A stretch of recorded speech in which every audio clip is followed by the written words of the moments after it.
Today, we're going to try to put this wiring harness into this frame.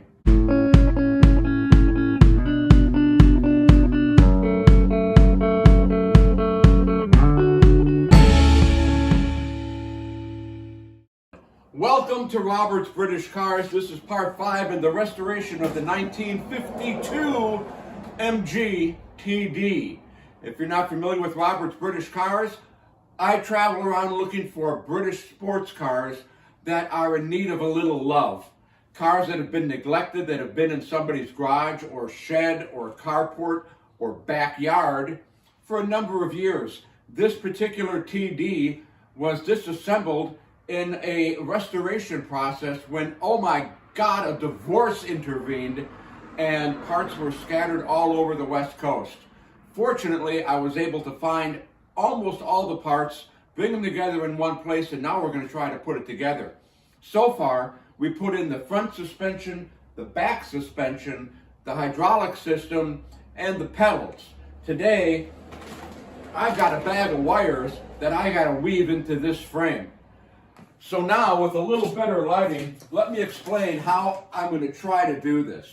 What I'm going to do is take this wiring harness and lay it out on the floor next to the car in some sort of pattern that I think resembles the way it goes on the car. Then I'm going to get my wiring diagram out and pick one point and start there. It's like opening a present at Christmas. Let's see what we got here. Yep, that looks like a wiring loom. Oh look, there's 3 pieces. Let's start with the big one. Here is the wiring harness laid out on my garage floor. Oh, please excuse the pig mat. A British car is parked here usually.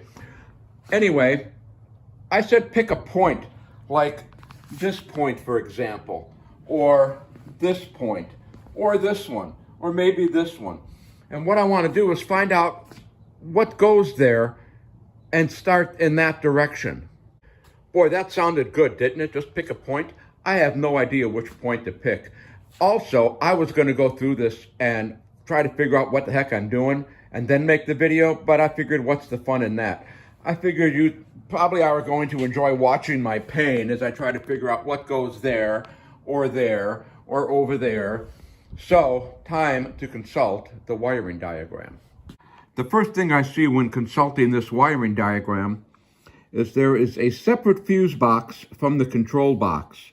My control box has the fuses in it. So we're going to go to this wiring diagram that shows the fuses, one there and one here, in the control box. I'm going to go with this wiring diagram for this car, but I don't know if this wiring harness is for a car that has fuses in the fuse box or a separate fuse box. I guess we'll find out. So when I say pick a point, I'm going to try to pick a point on this wiring diagram and match it up to the wires. Buckle up and take notes. There will be a quiz afterwards. So let's pick a point. I am going to pick the fog lamp.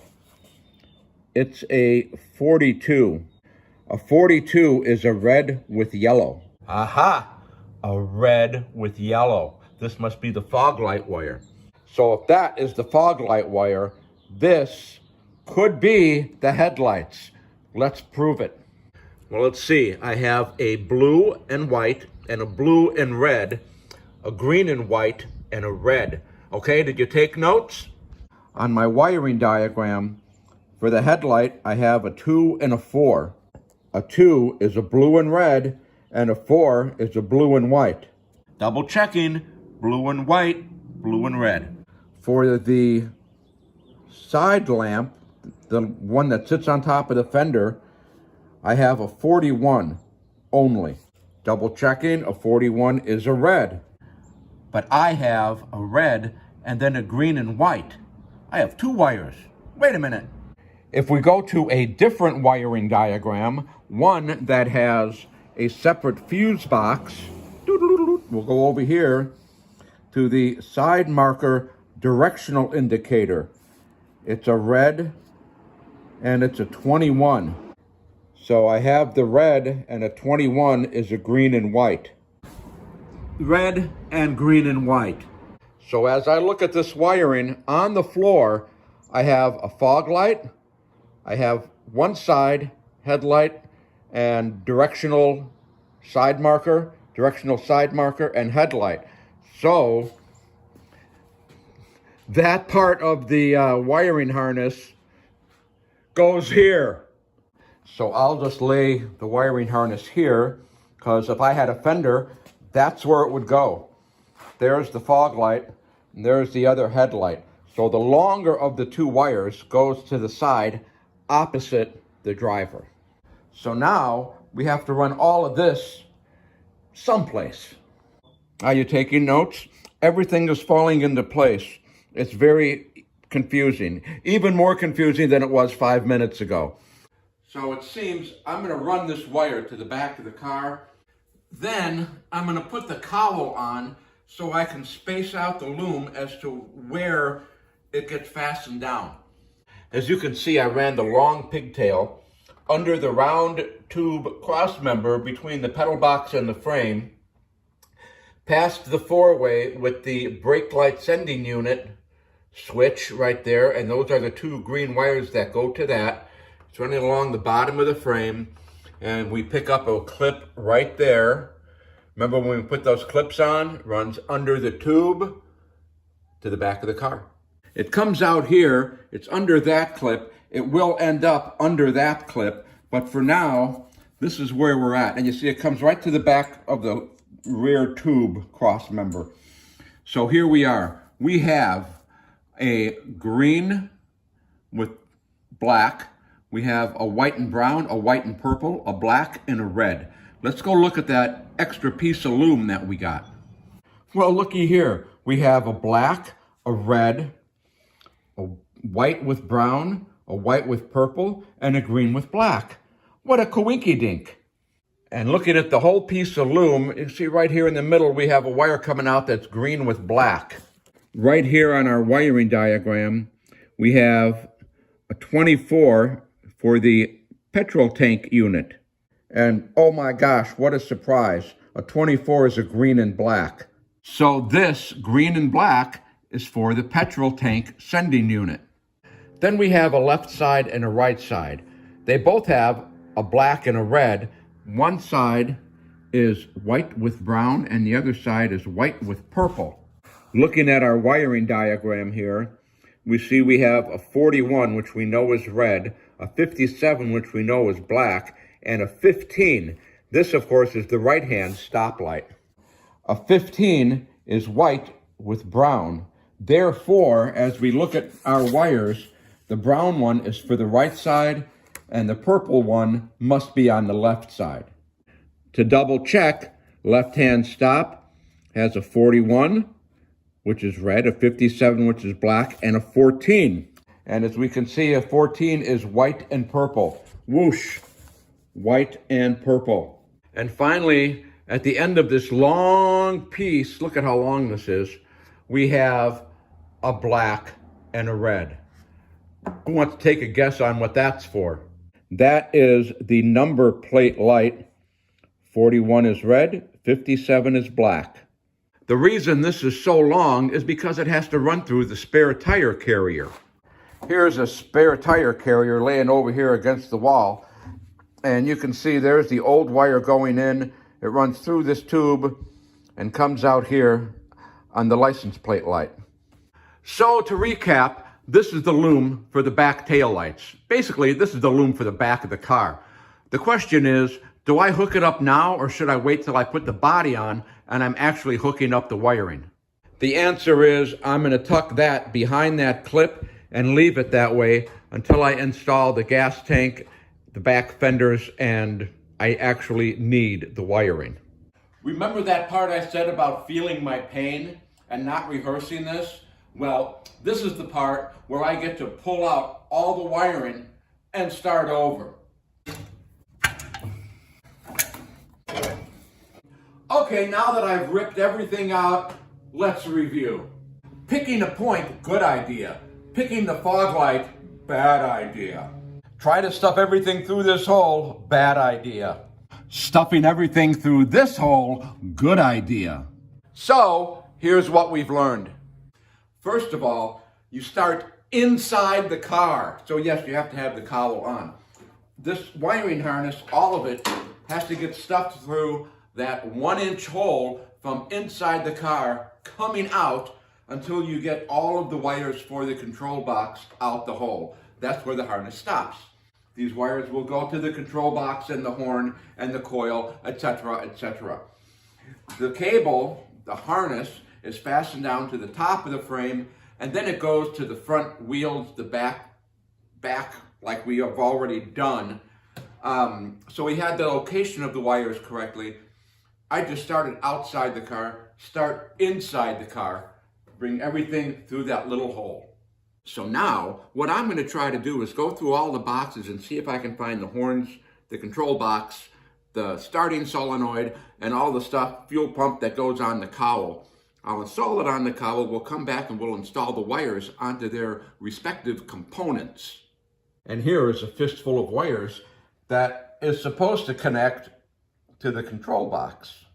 However, we have a little problem. The problem is that my wiring diagram is for an MGTF that has the fuses in the control box. I do not have a separate control box and fuse box.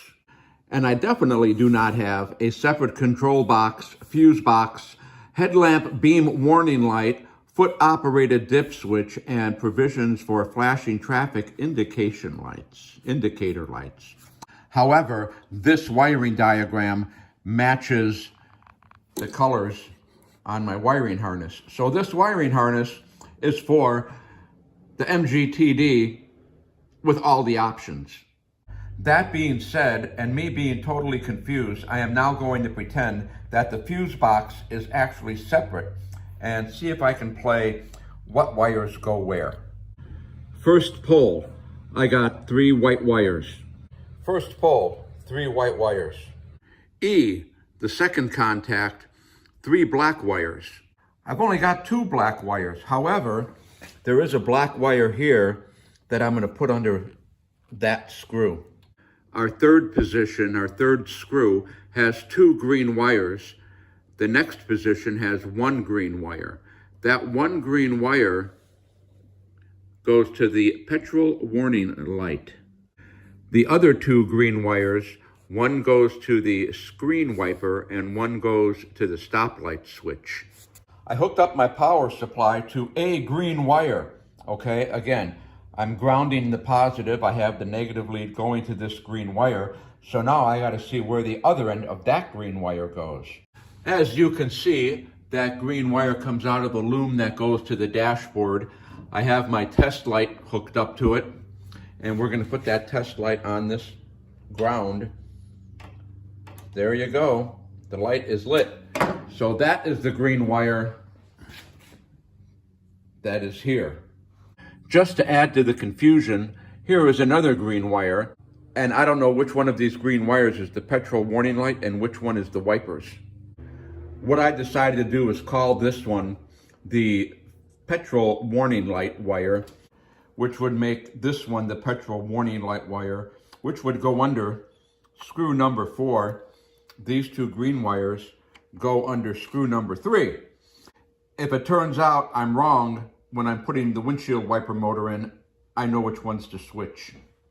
Next in line here, screw number 5 has 2 number 25s, which are yellow. Lo and behold, 2 25s. They'll go under screw number 5. The next one in line is a 29. A 29 is a yellow and green. And lo and behold, we have 1 yellow and green. You know, we're doing pretty good here. We've only got 7 wires left, and they're all brown.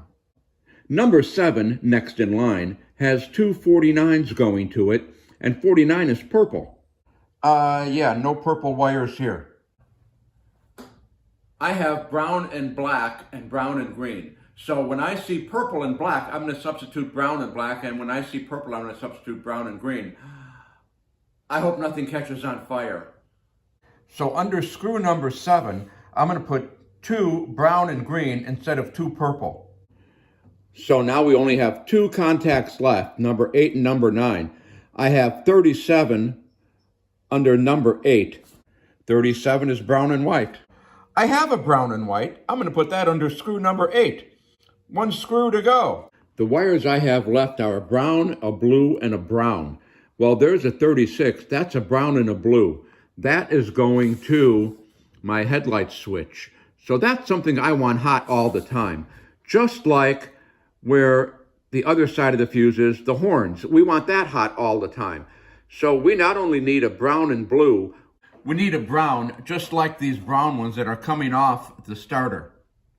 So the brown and blue under screw number 9 will make this fuse hot without the key, which means that your horns will beep and your lights will go on without having the key on. Sounds good to me. Here is our new SU bolted down and wired up. We have a nice little ground here. Here's the 2 wires for the horn. Unfortunately, coming off our brand new horn, look at that. Is that something or what? We have a black wire and a red wire. It's not even purple. In any case, as we can see here, they're, can we see that? They're soldered in. So what I'm gonna have to do is get some bullet connectors to attach these wires to these wires. We have the wiring figured out. It's not, what do you want? My helper just will not leave me alone today. It's going to take me a long time to hook those wires up, which I'll do later. The wiring process is going to be an ongoing thing as we progress through this restoration. Next, we're going to put the engine in the car. That ought to be a hoot. If you'd like to follow along on Robert's British Cars and follow along with the reconstruction and restoration of this 1952 MGTD, feel free to subscribe to Robert's British Cars. Until then, we'll see you next time.